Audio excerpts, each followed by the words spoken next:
NBA fans are always on the lookout for the next Michael Jordan. I mean, who wouldn't want to see another player soar to the heights of greatness like his airness? Some players were able to be given this prestigious nickname and they were able to deliver. And then there are others, the ones who made us think that they might be the next big thing, only to play like someone that just ate an off kebab from that shady kebab van. You know the one I'm talking about. Enter Harold Miner, nicknamed Baby Jordan. The man, the myth, the dunking machine, and the guy who was labelled as the next MJ before he even touched the NBA floor. The comparisons were inevitable. He had it all. The bald head, the frame, the electrifying dunks, and even the iconic number 23 jersey. But what happened to this hype machine, and why did he never live up to the legend of Michael Jordan?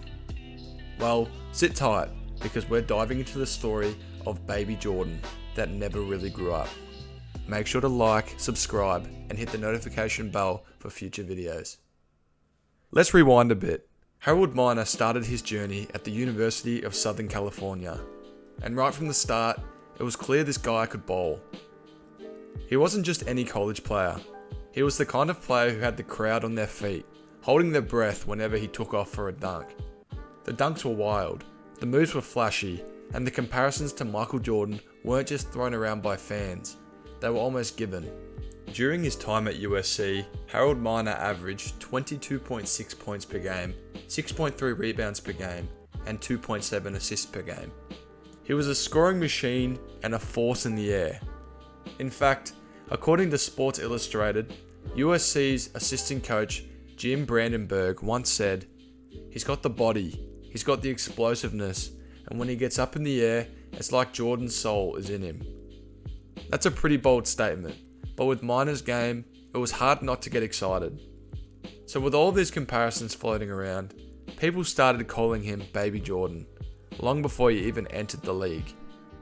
The hype was real, but here's the thing, hype only takes you so far. Fast forward to 1992, and Harold Miner is drafted 12th overall by the Miami Heat. You would think, with all that hype, that Miner was going to be a future star. But after being drafted, Miner made a decision that would set the tone for his NBA career. He switched from his familiar number 23 to number 32. Why? Maybe he thought, I'm not going to be just another Baby Jordan, I'm going to do my own thing. But by changing his number and halting his Michael Jordan cosplay, Miner decided to forget how to play basketball. He was playing like Kevin Durant in Thunderstruck.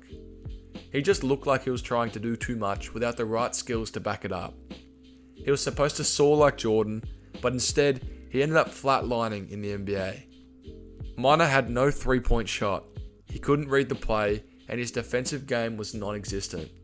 He couldn't steal, couldn't block shots, couldn't even seem to grasp the basics.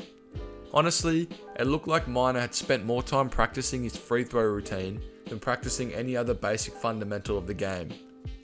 If you looked at his NBA stats, it's clear. He wasn't growing into the player that everyone had hoped he'd be. In his rookie season, Miner averaged 10.3 points per game. A solid rookie year, especially considering that he had shot at a 48% clip from the field and only played a little under 19 minutes a game. In his second season, Miner only averaged 10.5 points per game.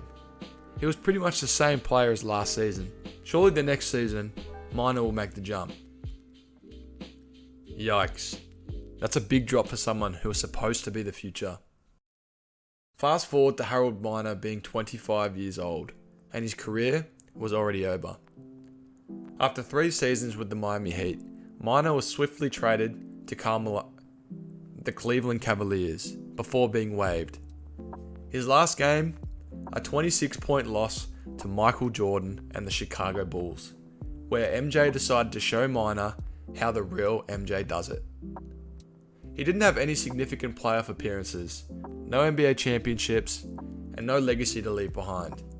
What did he have? Well, 2 dunk contest titles in 1993 and 1995. That's it. That's pretty much the highlight of his career.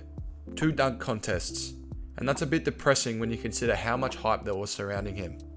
Minor was supposed to be the next Jordan, but all he had to show for it were a couple of cool dunks and a whole lot of missed opportunities. George Raveling, Minor's head coach at USC, put it best when he said, "I always felt the worst thing to happen to Harold was a baby Jordan tag." So there you have it. Harold Minor, baby Jordan. A player with the hype and potential, but none of the substance to back it up.